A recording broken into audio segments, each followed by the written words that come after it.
जय माँ काली की जय श्री महाकाल। तो फिर से स्वागत करता हूँ ये और नए एपिसोड में। तो यहाँ पर मैं आपको वज्र योगिनी मठ के विषय में जानकारी या मानो कि कथा सुना रहा था। ये दूसरा भाग है, तो पहली भाग आपने नहीं देखा है अभी तक तो आप जाकर वहाँ देख सकते हैं। डिस्क्रिप्शन बॉक्स में मैं लिंक डाल दूँगा पहली भाग का। तो दूसरा भाग इस प्रकार से है। अगर आपने पहली भाग सुना है तो आपको पता ही होगा कि शंभुनाथ को कैसे देवी की साधना से एक बहुत ही शक्तिशाली पुत्री प्राप्त होने वाली थी।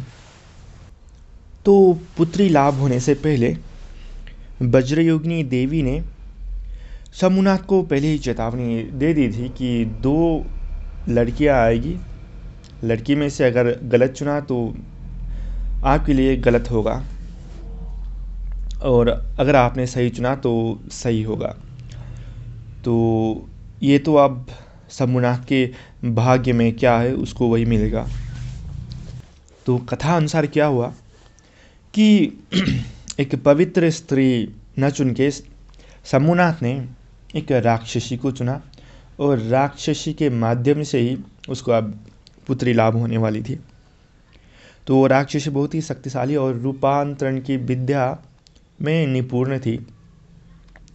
तो इसी विद्या से धोखे से उस राक्षसी ने शंभुनाथ से शारीरिक संबंध बना लिए। तो उसके बाद उसको अब एक पुत्री का लाभ होने वाला था। तो शंभुनाथ को जिस पुत्री का लाभ हुआ वो थी प्रेमदा। प्रेमदा एक विद्याधर शक्ति थी। जो कहते हैं कि विद्याधर शक्तियाँ बहुत ही शक्तिशाली पहले से ही उसमें शक्ति समाई हुई होती है। तो प्रेमदा के रूप में पुत्री ने जन्म लिया राक्षसी के कोख से।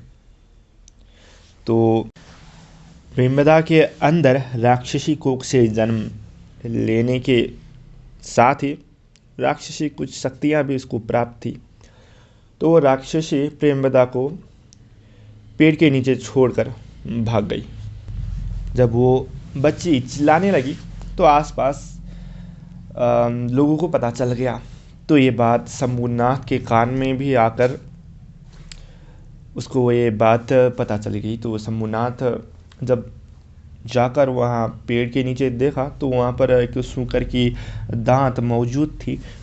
तो बच्ची की तेज़ भी बहुत ज़्यादा थी। तो शंभुनाथ को ये समझ आ गया कि ये बेशक मेरी ही लड़की है। तो उस छोटी सी लड़की को शंभुनाथ ने अपनाया और उसका नाम प्रेमदा रखा। तो उस लड़की को उसने पाल पोस कर बड़ा किया। तो उस लड़की को एक माँ भी मिल चुकी थी जो कि शंभुनाथ को उस पेड़ के नीचे मिला था। वो लड़की भी एक तांत्रिक थी। तो शंभुनाथ ने उसी लड़की से बाद में मानवीय स्त्री जो थी उससे शादी कर ली और प्रेमदा को अच्छी तरह से पाल पोस कर बड़ा किया।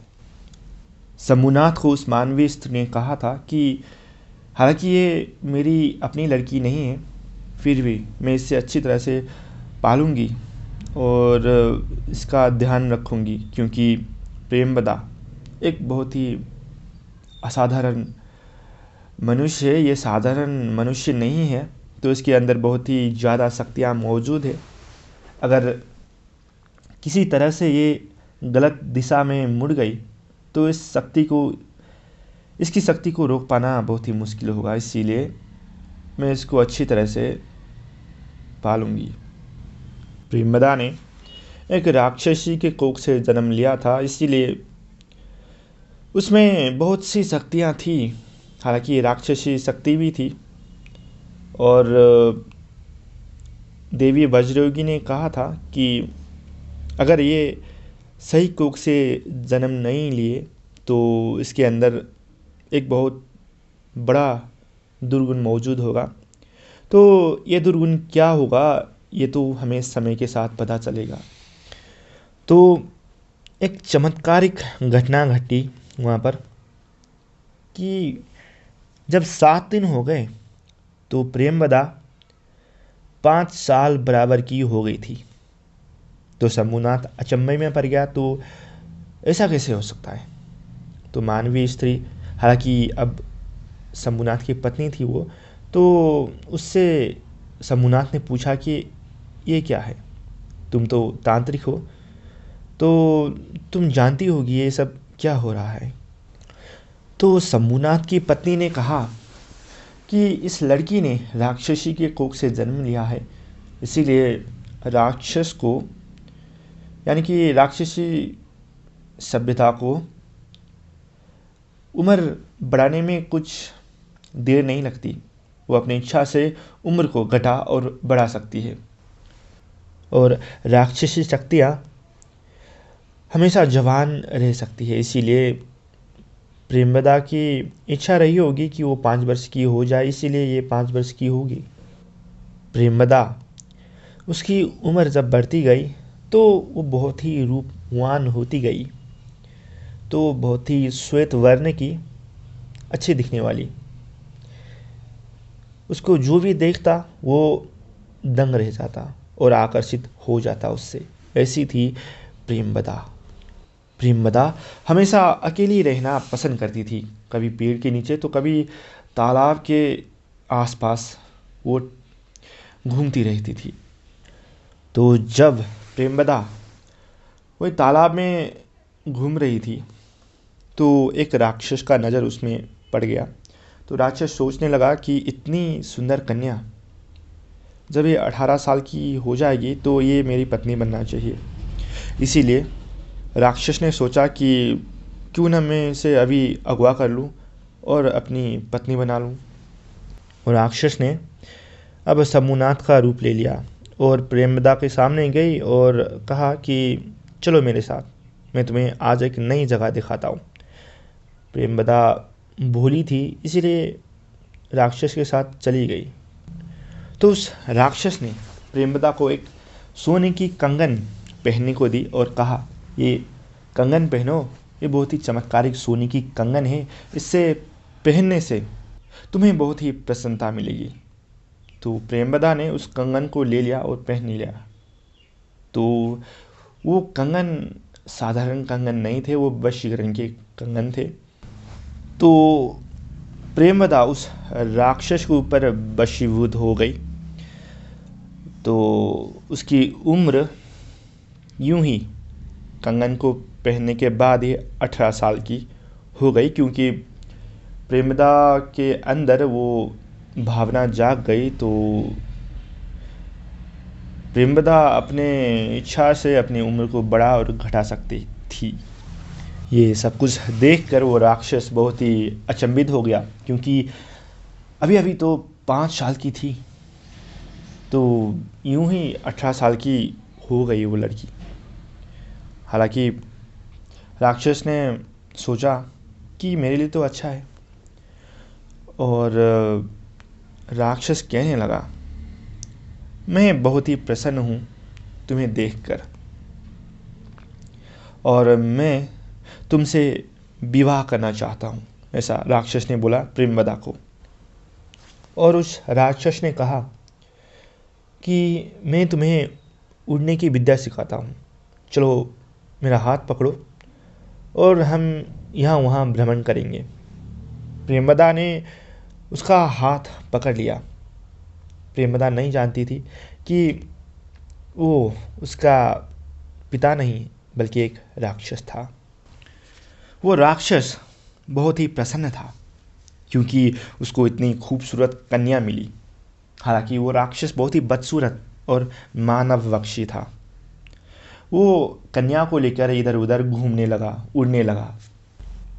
प्रेमवदा भी बहुत खुश लग रही थी क्योंकि वशीकरण कंगन से वो सब राक्षस की बात मानने लगी थी।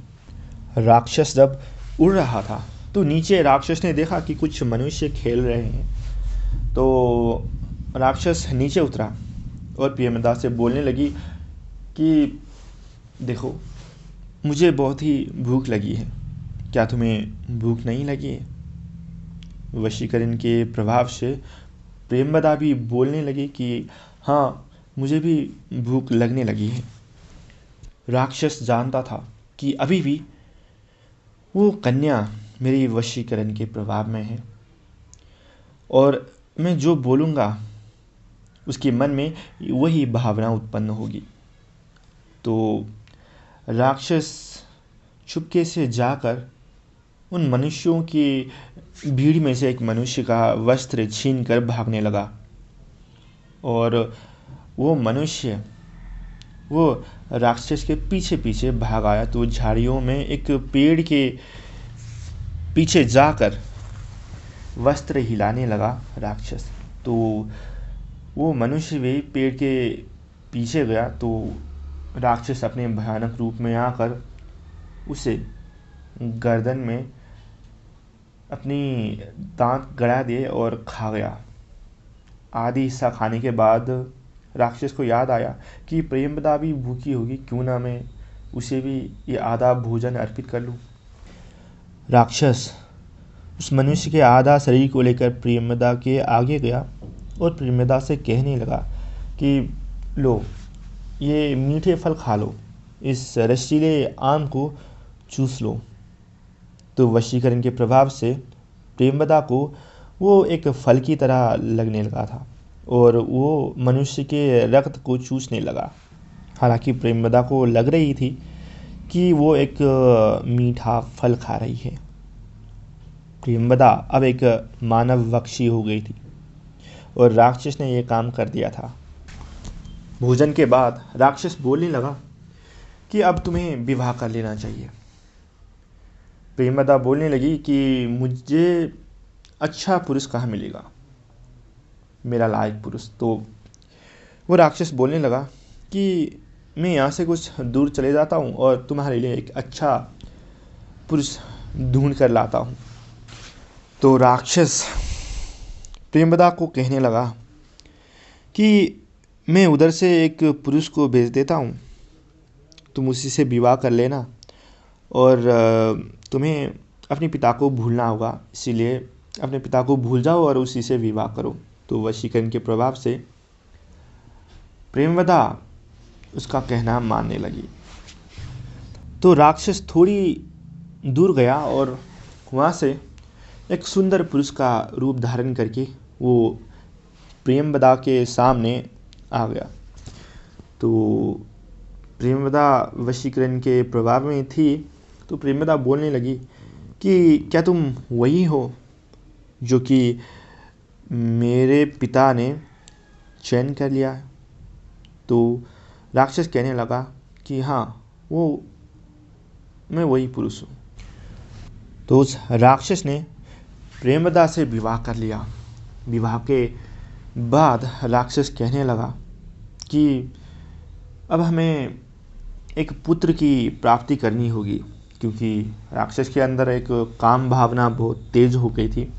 तो राक्षस ने एक कुटिया बना ली और जब कुटिया में राक्षस प्रवेश करने लगा प्रियंवदा के साथ, तो उस कुटिया से एक सूकर बाहर निकला और तेज भागने लगा राक्षस की तरफ। तो राक्षस ने उस सूकर का दांत पकड़ लिया। तो इसके बाद क्या हुआ हम जानेंगे अगले भाग में। आपको ये कहानी कैसे लगी? अगर अच्छी लगी हो तो इस कहानी को शेयर कर दीजिएगा और लाइक भी कर दीजिएगा और चैनल को सब्सक्राइब जरूर कर दीजिएगा। आज के लिए इतना ही, धन्यवाद।